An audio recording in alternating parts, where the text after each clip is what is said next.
Hello everyone, this is Rolanmen1 and welcome to my new tool-assisted speedrun. What you are going to see now is a tweaked version of Megaman X6. So, there is a program that allows you to change the game in many aspects of it, and what you are going to see is the game tweaked to have the maximum dash speed that you can set. Down in the video description you will see the details about the program and how you can play back these tasks. The program I am referring to is called Megaman X6 Tweaks Patcher, and it allows you to change many in-game settings to patch into the game. With it you could also disable specific nightmare effects, you can unlock 0 from the beginning, you can randomize the parts carried by reploids and much more. I definitely recommend you to check it out and have fun with it. The link will be down in the video description. And with that out of the way, we can now focus on the task. We start by setting the game difficulty to expert as usual and start the game. Keep an eye on Edge as he will move way faster than usual.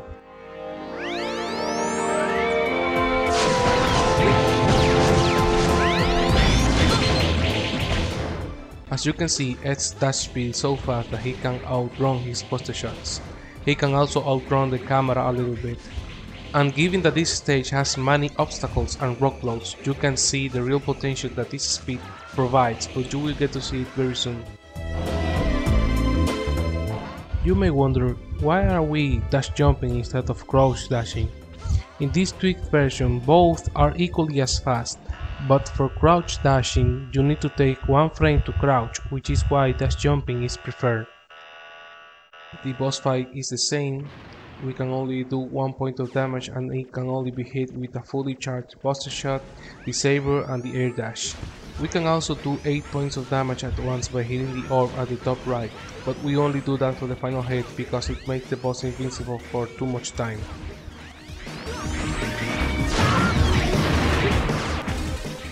I also got a lot of damage during the boss fight on purpose because we can instantly finish the high match boss fight by getting hit and ending up with 1 HP.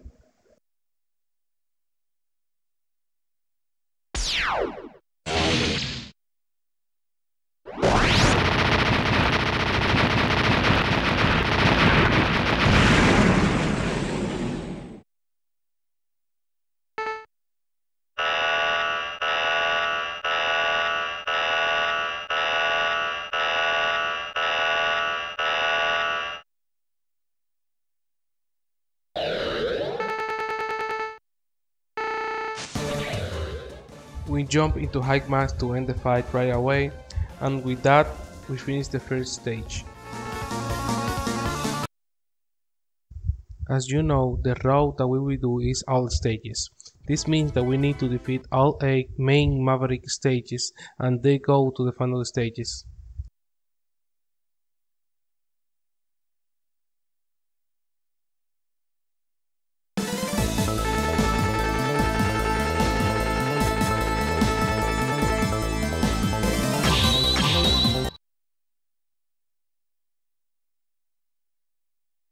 The first Maverick stage that we get into is Inami Temple. In it we want to unlock 0, get Hyperdash and Saber Plus by going into the alternate area.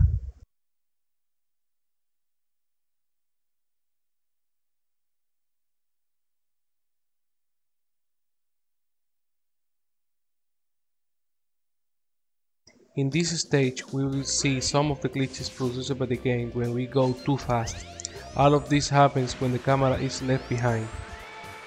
In the next part I had to wait a few frames so the camera can catch up with me. Otherwise the camera won't scroll up and we will be stuck, unless we return to the start of this rain part. By leaving the camera behind, the game won't spawn enemies nor the pillars in the river until the camera catches up. This allows us to position Edge to the right of where the first pillar will appear and dash jump from the right of it once it appears. We do the same for the second pillar and easily cross the river.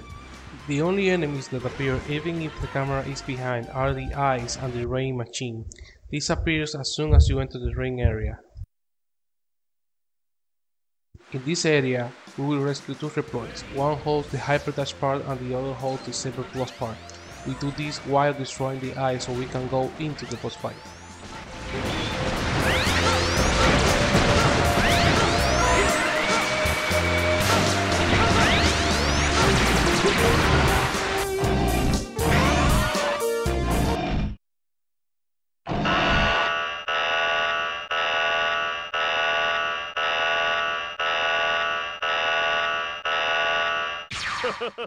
Here we will face Nightmare Zero. He is the first boss you will encounter in any of the alternate areas of the 8 main stages. Ironically, his weakness is the Zero Saber. By defeating him, we unlock Zero, and we will use him mainly through the game.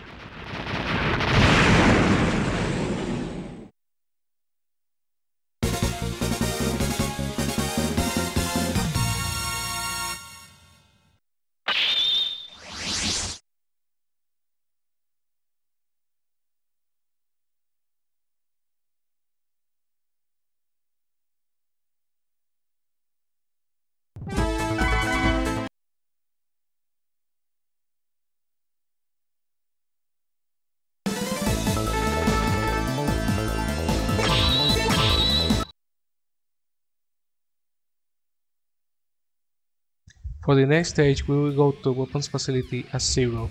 We want to use the Hyper Dash and Saber Plus parts on Zero as early as possible, and for that we need to unlock at least one part slot on him, so we need to get 500 Nightmare Souls. The weapons facility is one of the shortest stages in the game, and in it we will get 300 Nightmare Souls in total, 200 from the boss and 100 from the Nightmare enemies through the stage. Each Nightmare enemy will drop 8 Nightmare Souls represented by the blue orbs they drop. So in total we need to get 13 of these orbs.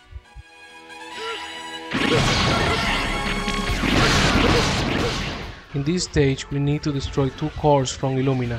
Both will quickly be destroyed using the third slash from the Saber combo. After that we will continue our Nightmare Souls collection. Pay attention to the Nightmare enemy in screen. Before destroying Illumina, I manipulated him to move next to Zero so I can kill him after the cutscene. With all the 100 souls collected, we can move forward to the boss.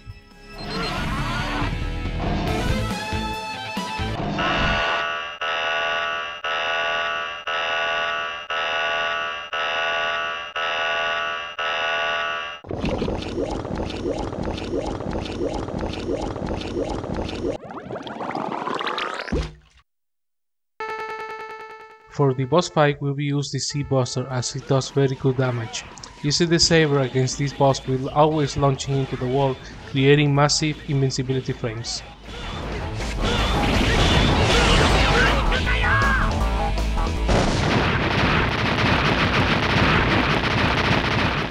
And with our first main boss defeated, we get 200 Nightmare Souls represented by a green orb.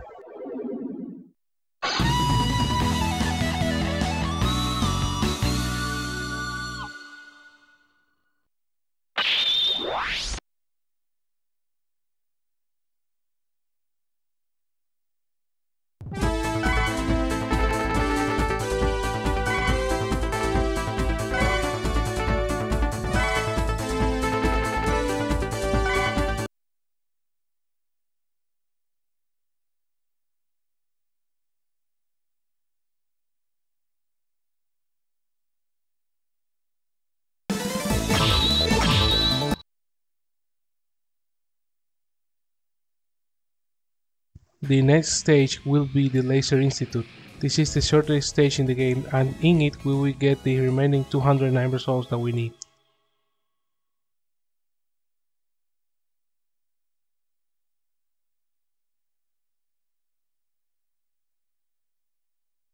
The main gimmick of this stage is centered on the Nightmare laser enemies.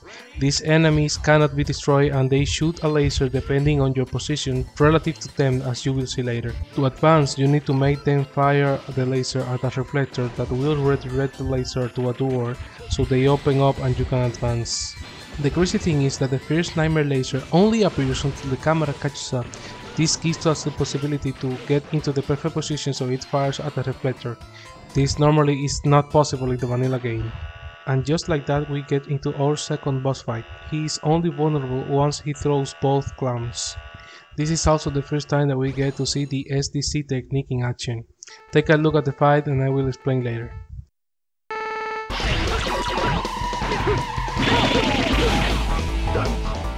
And just like that, we defeated the second main boss and we got the 200 Nightmare Souls that we needed.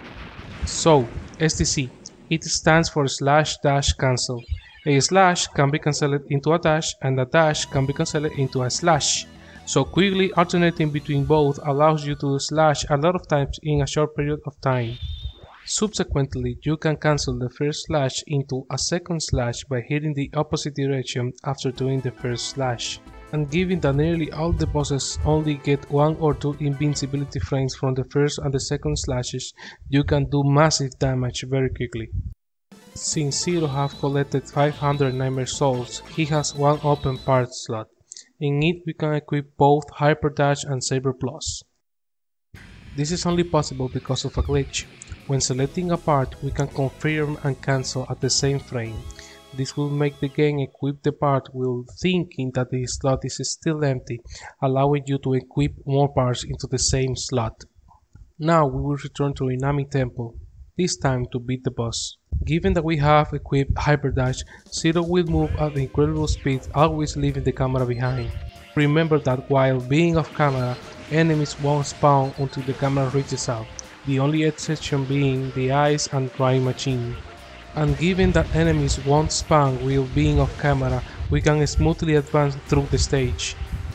Leaving the camera too far behind will present many visual glitches, as you will see.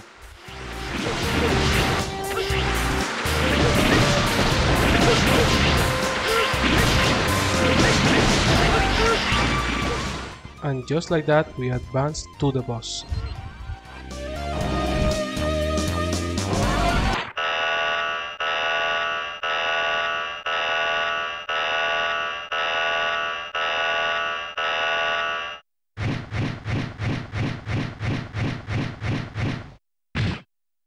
For this boss we are going to SDC from the other side, as his shell protects his back from getting damaged, unless you destroy the 2 Hades in his back. Saber Plus also makes this fight twice as fast, with it you could do 2 damage per slash instead of 1. By defeating this boss we also obtain the technique Ensuizan. It allows you to do an invincibility glitch on certain conditions, as you will see later.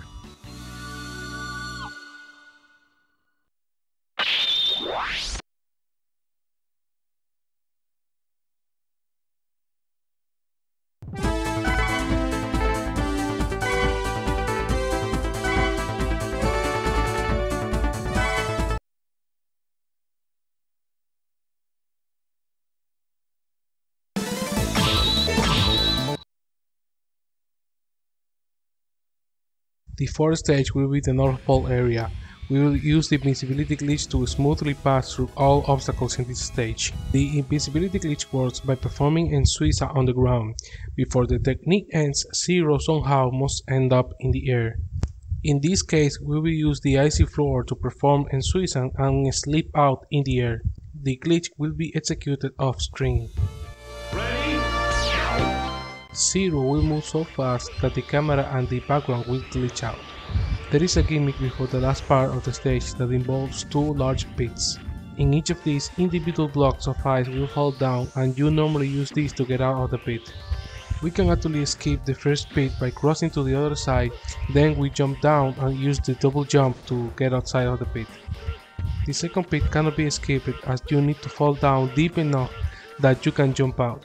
You will need the jumper part to escape it as Zero. Edge, in the other hand, can escape it only with the plate armor.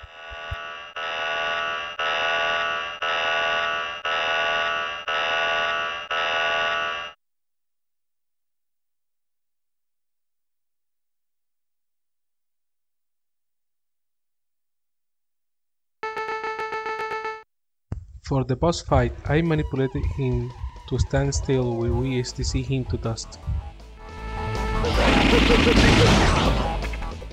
By defeating this boss, we got the ice block weapon for Edge and the Hayoroga technique for Zero. Both are very good and useful. Edge will be able to create an ice platform that will get used a lot later, and Zero can perform a super jump with good vertical speed from the ground that will be used for platforming.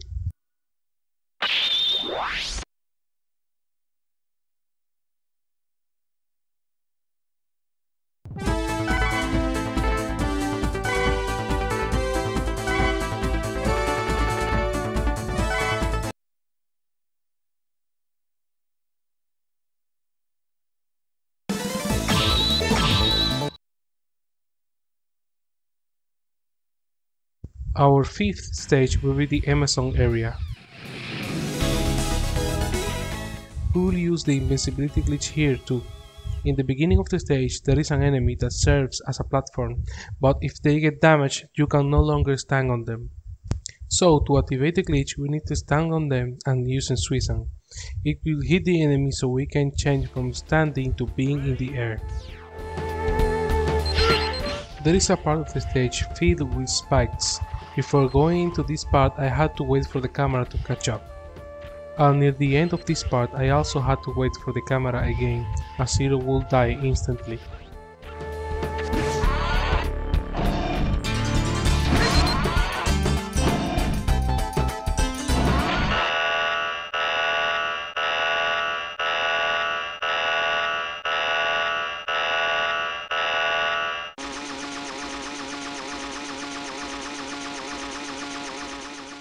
For the boss fight, I had to manipulate him to stay on the ground so I can SDC him, otherwise he will be mid-air and that will be slower.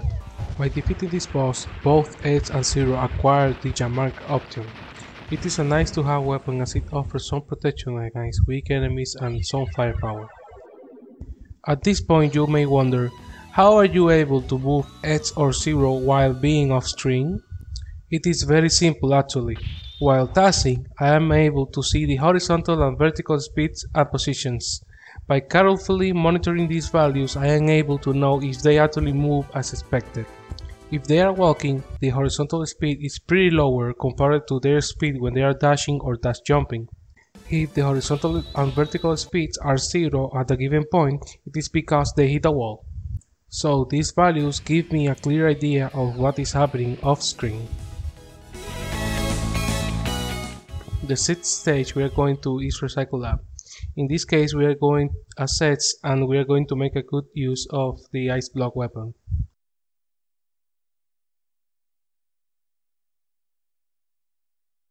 Here we will see something different, since we are not going to use the suit, as we are so fast that we escape before the press comes down the second time.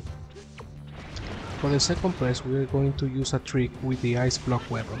You can actually get hit by it if you manage to place Edge where the block will be on the ground. After getting hit, Edge will be able to pass through the press extensions while he is invincible. This is the only reason why we choose Edge, since Zero will be stuck by the press.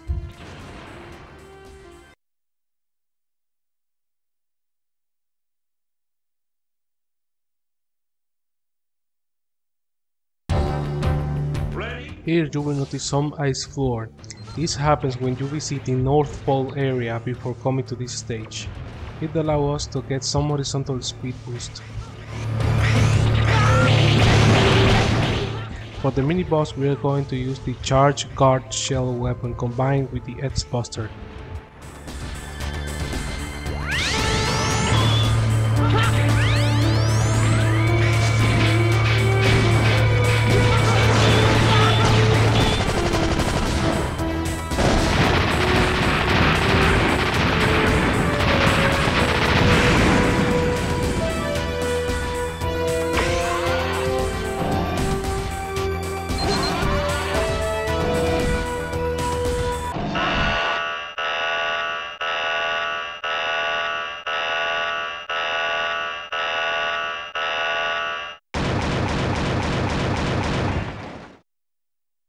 And for the boss we are going to use the Charge Ray Arrow weapon. It is pretty overpowered, at least for its standards, as it deals 8 damage to most of the bosses.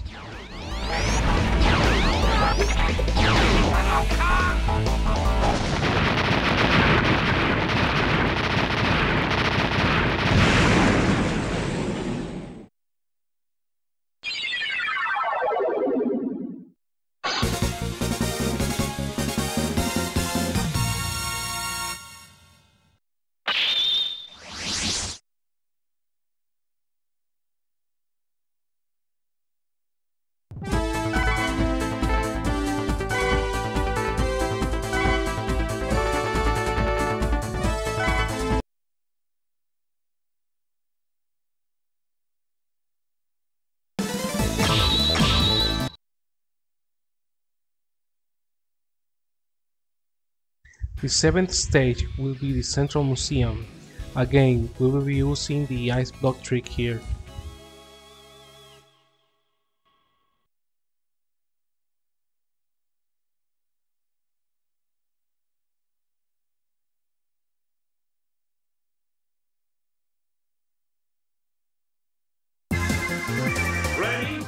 So, using the ice block trick, we are able to pass through these totem pole holograms, basically skipping the whole stage. Normally, by touching these holograms, you are warped to another section of the stage, and once cleared, you will be warped back to the same point. We are going to exploit a glitch on this boss. We will shoot him with a charged X-Buster shot and he will roll into our side. Then, if you manage to damage the boss just before he starts moving, he is utterly vulnerable every single frame until his invincibility period finishes.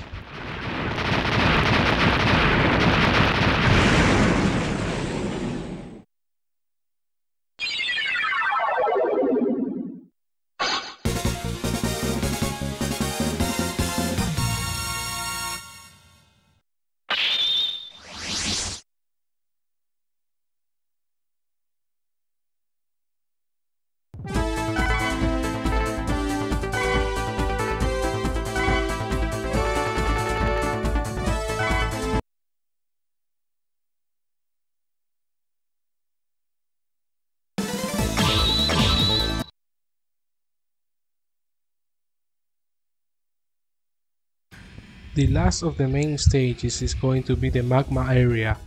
We will be using S as he can beat the Nightmare Snakes faster than Zero.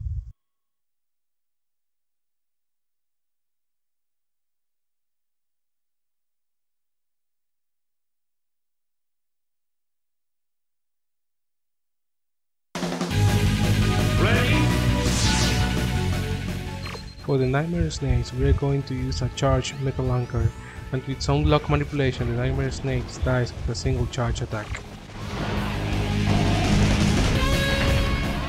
This is the only section that Zero would do faster due to Hyper Dash, but overall X completes this stage faster.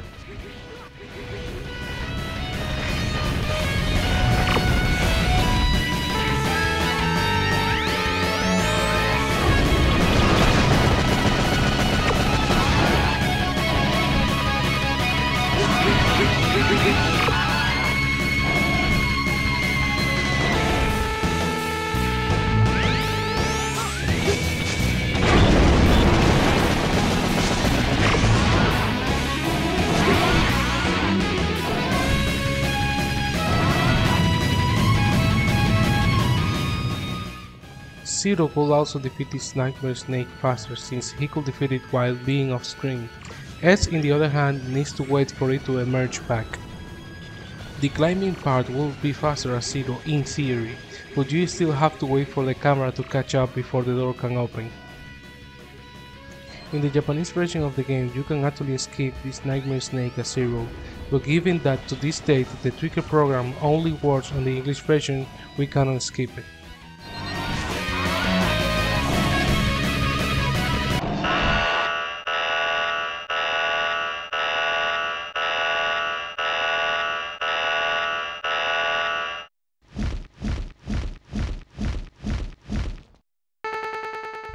For this boss, we are going to use Charge Ray Arrows again, as using his weakness, Charge Ground Dash utterly freezes the game for a few seconds.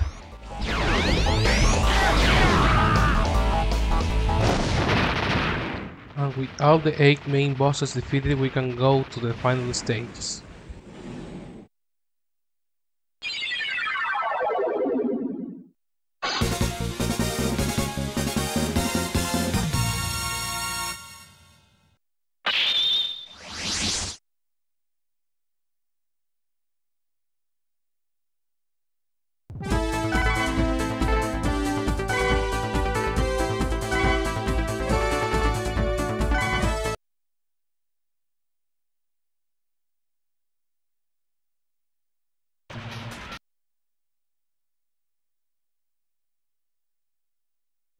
For the first gate stage, we will be using Zero as he clears the first spiked section faster than X.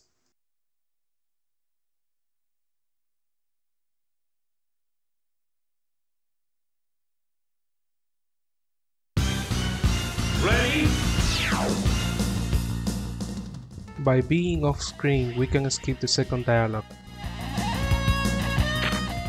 Eds with the Falcon armor can actually pass this section by using the ice block, but that is much slower. We use the icy floor to activate the invincibility glitch here.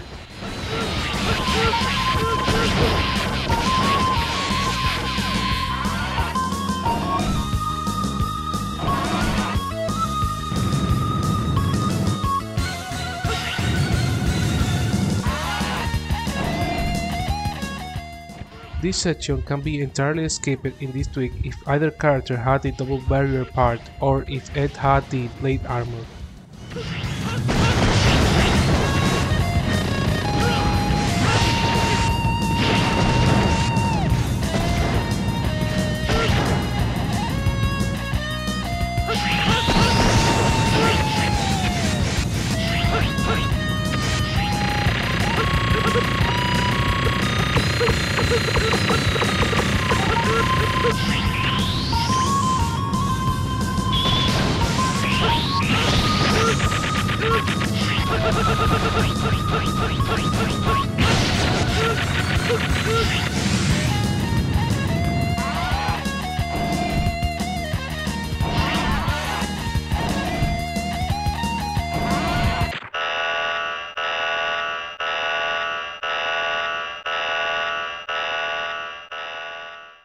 This boss is divided into two parts and only the eyes are vulnerable when they pop out of their cores. After the first cycle ends, we will start by doing damage using the third slash, then we will use Rakukojin in combination with the mark option.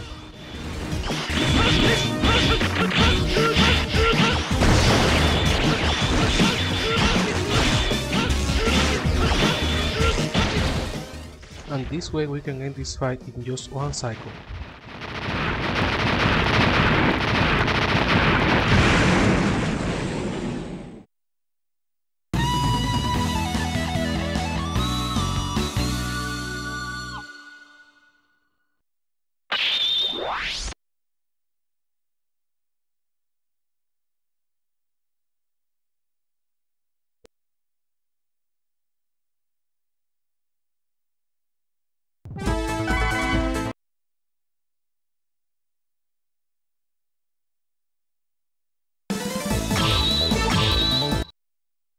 For the second gate stage, we will also use Zero as Eds without the blade armor cannot perform the totem skip. To do the totem escape, we need to not jump in the corridor just before the totems, then wait for the camera to catch up and then jump up to spawn the pillar at the top. Then we wait for this pillar to come down and use the double jump to reach it, and as you can see, the third totem did not spawn. We then use the fourth totem to reach the pillars before the fifth one.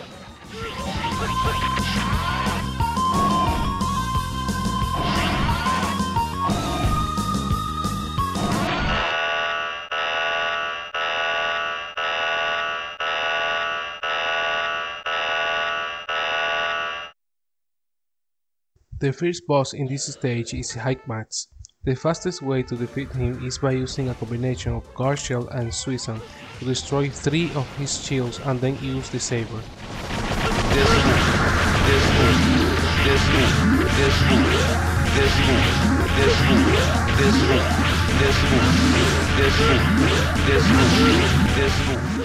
With Hikemax out of the way, we can now proceed to the second part of this stage.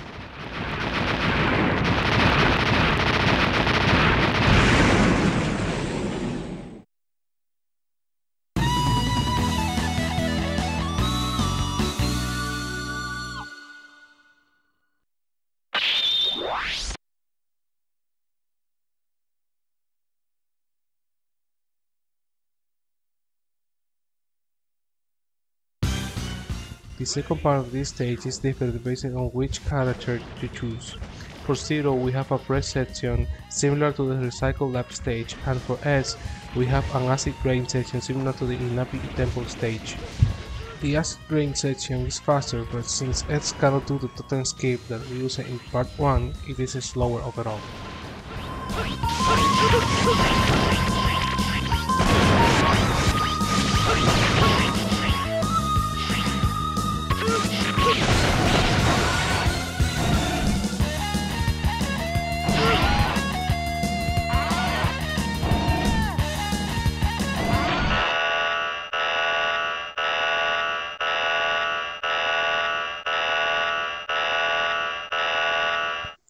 And finally we get to fight Gate.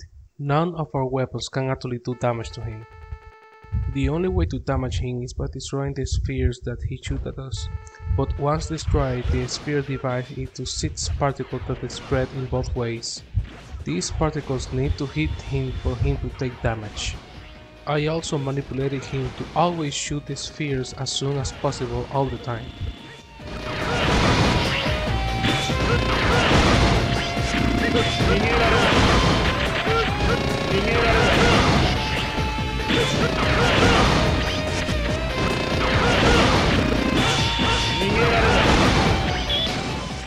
And with Gate out of the way, we can finally go to the final stage.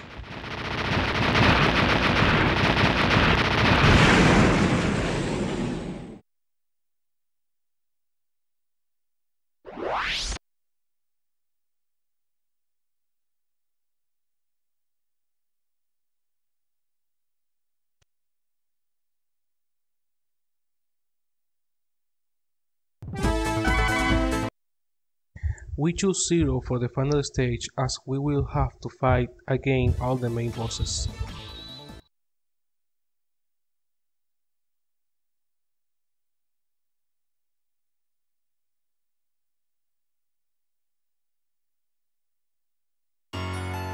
Ready?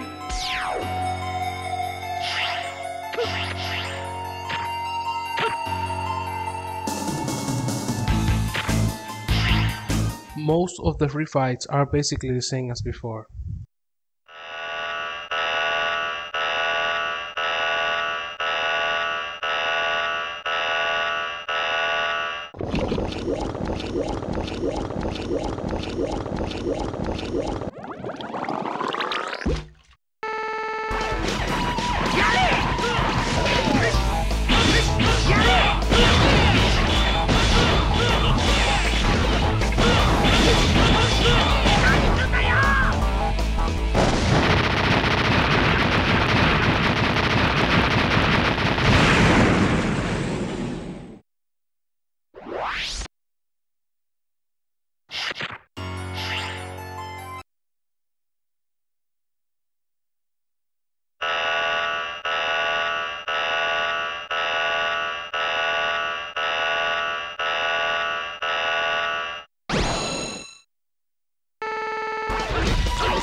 This boss is one of the few that you cannot SDC, so we use his weakness Sensuizan.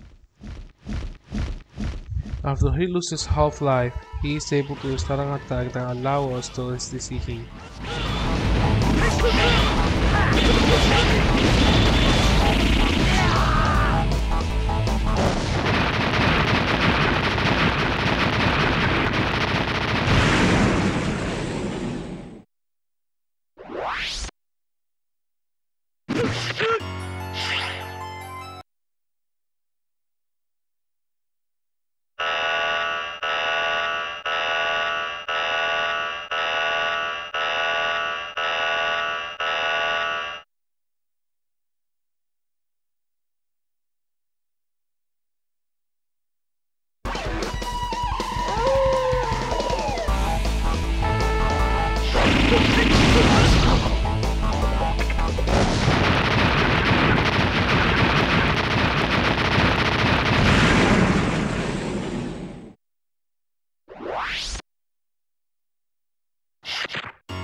For the last part of the final stage, since we will be off screen, we can skip most of the enemies.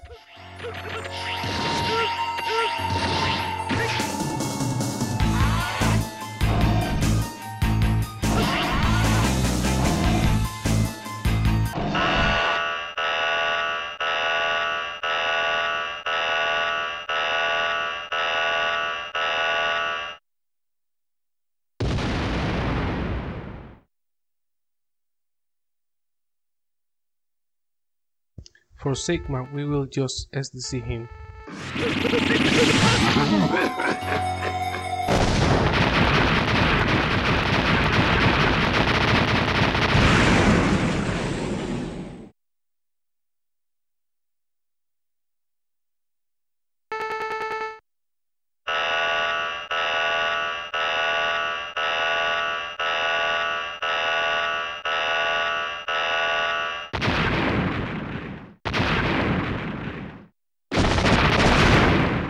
And for his final form, we will use a combination of the Sea Buster and the Saber.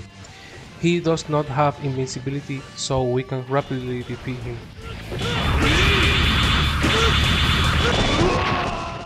So there you go.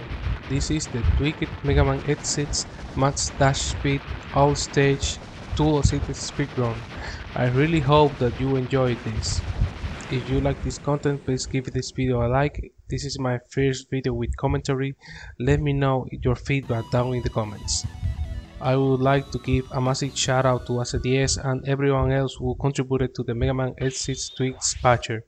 Without you, this task would not be possible at all. Shoutouts to the guys in the Megaman X6 Speedrun community Discord. And shoutouts to you, the viewer, constantly inspiring me to work on fun projects like this whenever possible.